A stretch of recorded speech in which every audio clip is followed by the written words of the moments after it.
Hello बच्चों, कैसे हैं आप लोग। मैं हाजिर हूं आपके सामने विज्ञान के एक नए वीडियो एक नए टॉपिक के साथ। जी हाँ, आप लोगों को प्रत्येक दिन बिहार बोर्ड, झारखंड बोर्ड या कोई और भी बोर्ड है जिसमें नीट के प्रॉब्लम, तो हर रोज़ एक एक वीडियो आपको प्रदान किया जाता है। तो आज हमारा जो टॉपिक है जिसमें हम लोग आज पढ़ेंगे या समझेंगे electric field intensity in equatorial position, जो हम लोग 90 डिग्री पे डायपोल से निकालते हैं, उसको हम लोग आज जानेंगे और उस पर बेहतरीन न्यूमेरिकल करेंगे। तो आप यहाँ देख सकते हैं, ये हमारा फिगर है electric field intensity in equatorial position due to electric dipole. Electric dipole क्या होता है, आपको अगर पता है कि इलेक्ट्रिक डायपोल किसको कहते हैं तो ये टॉपिक आपको समझ में आएगा। अगर डायपोल या डायपोल मोमेंट नहीं पता है तो हमारे पिछले सेक्शन में आप देख सकते हैं। इक्वेटोरियल पोजीशन यहाँ मिड पॉइंट है, मिड पॉइंट से परपेंडिकुलर जब जाएंगे तो इक्वेटोरियल पोजीशन होगा, जिसको हिंदी में निरक्षीय स्थिति कहते हैं, जिसका फॉर्मूला होता है E is equal to KP/R³। अच्छा, इक्वेटोरियल पोजीशन में जो डायरेक्शन होता है इलेक्ट्रिक फील्ड इंटेंसिटी का, वो होता है पॉजिटिव चार्ज से निगेटिव चार्ज की तरफ, +Q से -Q तरफ, ठीक। और डायपोल का जो डायरेक्शन होता है वो होता है -Q से +Q की तरफ। इसीलिए इसका डायरेक्शन जो होता है वो डायपोल मोमेंट के अपोजिट होता है, विपरीत होता है। तो यहाँ तक हम लोग समझ गए। K का वैल्यू आपको पता है, आप कमेंट में भी लिख सकते हैं अगर आपको वैल्यू पता है। P क्या है, डायपोल मोमेंट है। R क्या है, ये वाला डिस्टेंस है जो 90 डिग्री पे हम लोग इलेक्ट्रिक फील्ड इंटेंसिटी को कैलकुलेट कर रहे हैं। अगर आप इसके प्रूफ को देखना चाहते हैं तो प्रूफ को आप देख सकते हैं। सबसे पहले यहाँ पे कितने इलेक्ट्रिक फील्ड हैं, तो टोटल 4 इलेक्ट्रिक फील्ड हैं। E2 cos theta, E1 cos theta, E1 sin theta, E2 sin theta. चारों इलेक्ट्रिक फील्ड इंटेंसिटी को, विद्युत क्षेत्र की तीव्रता को हम लोग अध्यारोपण के सिद्धांत से, मतलब सुपरपोजिशन प्रिंसिपल से हम लोग ऐड करेंगे। तो आइए हम लोग देखते हैं। तो E is equal to E1 cos theta plus E2 cos theta plus E1 sin theta minus में E2 sin थीटा। माइनस क्यों? क्योंकि एक लग रहा आपको नीचे और एक लग रहा आपको ऊपर में, दोनों का वैल्यू सेम है, खाली डायरेक्शन क्या अपोजिट है। तो ये दोनों आपस में कैंसिल आउट हो गया, ठीक। अब बचा आपका यहाँ, तो E1 का वैल्यू है KQ by distance R² plus L², साथ में cos थीटा। E2 का वैल्यू है KQ by R² plus L², साथ में cos थीटा। ये कई बार हो गया, देखिए यहाँ पर एक बार और एक बार। अगर इसको हम लोग क्या करें, सेम क्वांटिटी समझ रहे हैं, तो दोनों को ऐड करेंगे तो क्या हो जाएगा आपका 2KQ by R² plus L² और पूरे का पावर है 1 और साथ में है cos थीटा। cos थीटा का वैल्यू यहाँ पे पुट करेंगे फिगर से, वैल्यू क्या आएगा, तो वैल्यू आएगा cos थीटा का, ये थीटा है तो बेस है L और परपेंडिकुलर सॉरी हाइपोटेन्यूज है आपका ये, तो हमारा cos थीटा का वैल्यू आएगा यहाँ से E is equal to K2Q into L by R² plus L² power 1, मतलब इसका 1 और इसका R² plus L² power 1/2। Total power क्या हो जाएंगे, टोटल पावर हो जाएंगे E is equal to K2QL divided by R² plus L² का पावर 3/2। Q इंटू 2L आपको पता है P होता है, और A पावर में L² का वैल्यू नेग्लेक्टेड हो जाएगा क्योंकि R बहुत ही बड़ा है किससे, L से। तो L² का वैल्यू जो है वो R² से बहुत छोटा है, तो L² लगभग अप्रोक्सीमेट क्या हो जाएगा, 0 हो जाएगा। तो यहाँ से E का वैल्यू हो जाएगा KP बाई R² का power 3/2। E is equal to KP by, इससे काट लेंगे तो R का क्यूब। तो ये आपका डेरिवेशन है इक्वेटोरियल का। अब हम लोग चलते हैं न्यूमेरिकल क्वेश्चन पे। अच्छा, सबसे पहले इलेक्ट्रिक फील्ड इंटेंसिटी का एसआई यूनिट, क्योंकि सवाल बनाएंगे तो एसआई यूनिट आपको जरूरत पड़ेगा। क्या होता है? न्यूटन पर कूलम। और दूसरी चीज E जो है वो डायरेक्टली प्रोपोर्शनल है P के, और E जो है डायरेक्टली प्रोपोर्शनल है 1/r³ के। अब हम लोग सवाल पे चलते हैं। चलिए, सवाल क्या बोलता है? N electric dipole has charges. तो देखिए P इज इक्वल टू होता है Q इंटू 2L। Q का वैल्यू दिया हुआ 2 इंटू 10⁻⁻⁶ और 2A बोलिए या 2L बोलिए, 4 सेंटीमीटर का वैल्यू 10⁻⁻², 4 दूना 8, 10⁻⁻8 SI यूनिट कूलम मीटर।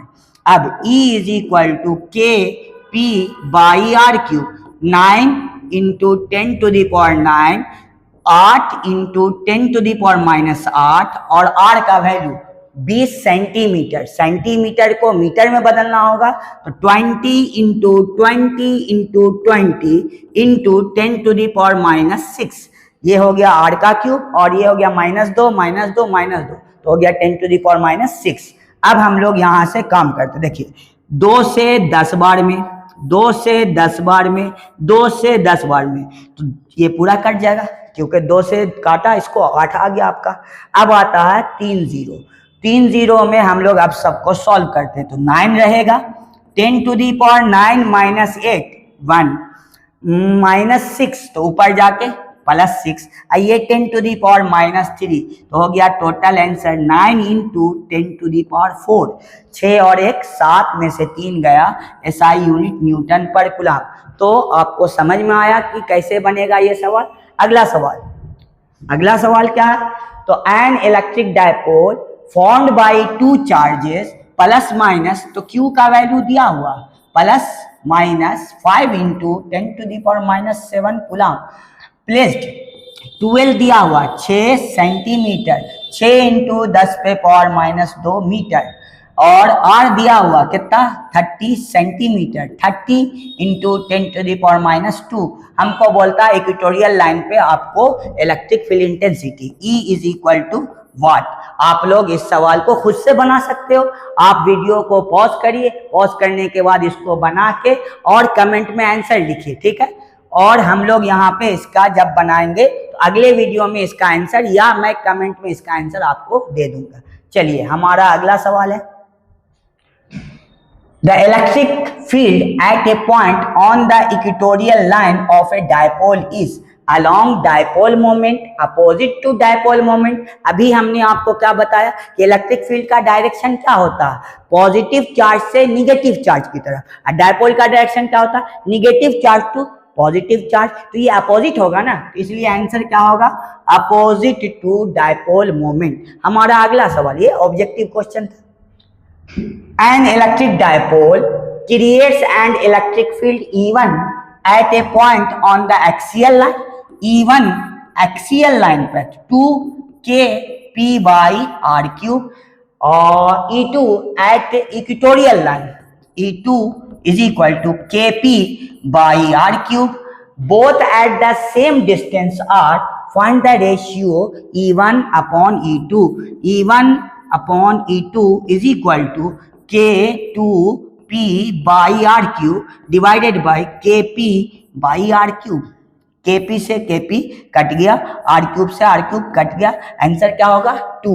अगर डायरेक्शन के हिसाब से रेशियो पूछता तब आंसर होता -q, क्योंकि इसका डायरेक्शन होता है निगेटिव चार्ज से पॉजिटिव चार्ज की तरफ, और इसका डायरेक्शन होता है पॉजिटिव चार्ज से निगेटिव चार्ज की तरफ। इसका मतलब दोनों एक दूसरे के क्या होगा?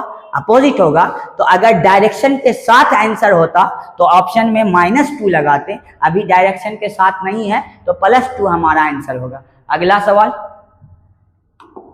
हमारा अगला सवाल है, for a dipole placed in air electric field on equatorial line at distance r is E. If distance is double, the field becomes। Distance को डबल किया जा रहा तो हमसे पूछ रहा कि फील्ड क्या होगा। देखिए, डायरेक्ट भी बना सकते हैं, मगर हम पूरा आपको बना के दिखाते हैं। सबसे पहली चीज, इलेक्ट्रिक फील्ड इक्वेटोरियल KP/r³। अब हमको क्या बोलता है? E1 या E डैश। के पी वही आर के जगह पे डिस्टेंस को क्या कर दिया, डबल कर दिया, 2r, तो हो गया 2r का होल क्यूब। तो E dash is equal to K P by 8r cube. तो आप यहां देख सकते हैं के पी बाई आर क्यूब, इसको हम लोग वो कह सकते हैं कि ये हमारा पुराना इलेक्ट्रिक फील्ड इंटेंसिटी है डिस्टेंस r पे। तो हमारा ई डैश जो है वो क्या हो गया, ई बाई 8। तो ये है इस सवाल का आंसर कि अगर कोई इंसान डिस्टेंस को डबल कर दे तो electric field intensity equatorial position पे क्या हो जाएगा, 1/8 टाइम हो जाएगा। तो ये इस सवाल का आंसर है। हमारा अगला सवाल क्या है, electric dipole of moment P दिया हुआ 4 × 10⁻⁹ coulomb metre is placed in air, find E is equal to what, R is equal to 0.2 metre. ये हमारा सवाल है। E is equal to K P by R का cube 9 × 10⁹ P is equal to 4 × 10⁻⁹ divided by 0.2 तो ये आपका value हुआ। अब पॉइंट हटा रहे 1 2 3, तो ऊपर क्या जाएगा 1000। अब 2 खच तो ये पूरा कट गया। अब 9/2 10⁻⁹ ये खचाक कट गया। अब आपका क्या बच रहा, तो ये तो डिवाइडेड में 2 और यहाँ 10⁻3। 9/2 क्या होता, 4.5 × 10⁻3 न्यूटन पर कूलम। तो ये है इस सवाल का आंसर। कहीं पे कुछ एरर तो नहीं हुआ, हमको लगता है 9 है, 4 से 4 कट गया, डिवाइडेड बाई 2 और 10⁻9 प्लस में माइनस में 1000। तो ये सारा आंसर सही है। चलिए अगला हमारा सवाल है, electric field eight equatorial line is given by, ये आंसर ये होगा। देखिए के का वैल्यू होता है, के का वैल्यू होता है 1/4πε0 P/r³।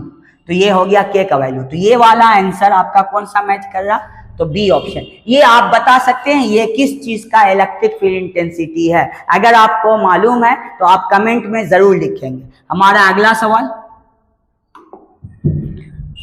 Eight a point on the equatorial line the electric field is even at a distance r and becomes E2 at a distance 3r. Find E1 upon E2। देखिए E1 जो है वो Kp बाई r का cube है, E2 जो है वो Kp by 3r का क्यूब है, क्योंकि डिस्टेंस क्या हो गया 3r हो गया। अब 3 का क्यूब क्या होता है, तो यहाँ से E2 जो होगा वो होगा Kp बाई 27r का क्यूब। अब E1 upon E2 is equal to Kp by R cube divided by Kp by 27r cube.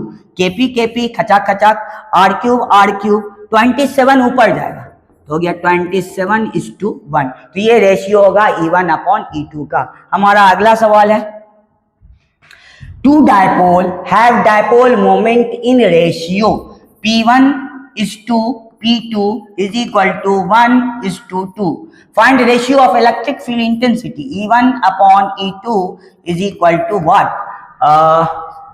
At same equatorial distance. Distance दोनों का क्या सेम है। चलिए हम लोग आते हैं, E1 is equal to Kp1 by r का cube, E2 is equal to Kp2 by r का cube, E1 upon E2 is equal to Kp1 by r cube Kp2 by r cube. r cube cut गया, k से k cut गया, क्या answer आया, तो P1 upon P2 का value given है, क्या हो गया 1/2। तो ये इस सवाल का आंसर है। हमारा अगला सवाल है आपके स्क्रीन पे, if dipole moment is double and distance is half. देखिए ये P है, ये हो गया बाद में क्या, ये डायपोल मोमेंट, ये बाद में क्या हो गया P डैश डबल, ठीक। ये R है डिस्टेंस और R क्या हो गया बाद में हाफ, मतलब r/2। तो r डैश का वैल्यू r/2। हमसे क्या बोलता है, फाइंड इक्वेटोरियल पॉइंट बिकम्स, मतलब इलेक्ट्रिक फील्ड हमको निकालना है वो इक्वेटोरियल पॉइंट पर। तो देखिए E is equal to K P by R cube, तो E dash is equal to K रहेगा P डैश के जगह पे 2p अपॉन R के जगह पे R बाई 2 का होल क्यूब। अब यहां से आंसर हो गया K 2p upon R cube by 8, 8 ऊपर जाएगा तो हो गया 8 into 2 16 kp by R cube. यही तो था पुराना वाला इलेक्ट्रिक फील्ड इंटेंसिटी, मतलब इलेक्ट्रिक फील्ड इंटेंसिटी 16 टाइम्स आपका क्या होगा, इंक्रीज कर जाएगा। ठीक है, तो ये हमारा वैल्यू हो गया 16 टाइम्स। अगर डायपोल को हाफ कर दे और डिस्टेंस को क्या कर, सॉरी डायपोल को डबल कर दे और डिस्टेंस को क्या कर दे, हाफ कर दे। तो हमारा अगला सवाल है electric field at equatorial position is E at distance r, तो E is equal to kp by r cube. At what distance from dipole center will be the field becomes E by 27, मतलब इसको मान ले E1, इसको मान ले E2, बोलता है E2 जो है वो क्या हो गया E का 27, मतलब E1 का 27 टाइम्स।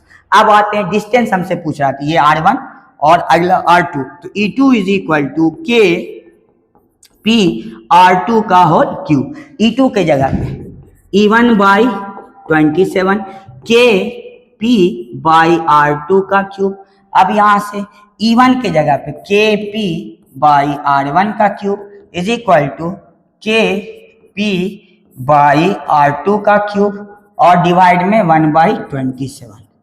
चलिए KP से KP कट गया, R2 का क्यूब इज इक्वल टू, यहाँ सॉरी यहाँ पर थोड़ा सा मिस हुआ, इस जगह पर 1 बाई 27 नहीं, सिर्फ 27, क्योंकि यहाँ पर आ रहा है। ठीक है, चलिए तो R2 का क्यूब इधर गया इज इक्वल टू 27 R1, खाली R2 is equal to 3 R1, मतलब कितने डिस्टेंस पे आपका E बाई 27 हो जाएगा, तो 3 गुने डिस्टेंस पे। तो ये था हमारा आज का सेक्शन जिसमें आपको electric field intensity equatorial position पे समझाया गया। कैसा लगा? अच्छा लगा तो कमेंट और लाइक और शेयर जरूर करेंगे और दूसरे बच्चों तक जरूर से जरूर इंफॉर्मेशन को पहुंचा देंगे। तब तक के लिए अलविदा, मिलते हैं अगले वीडियो।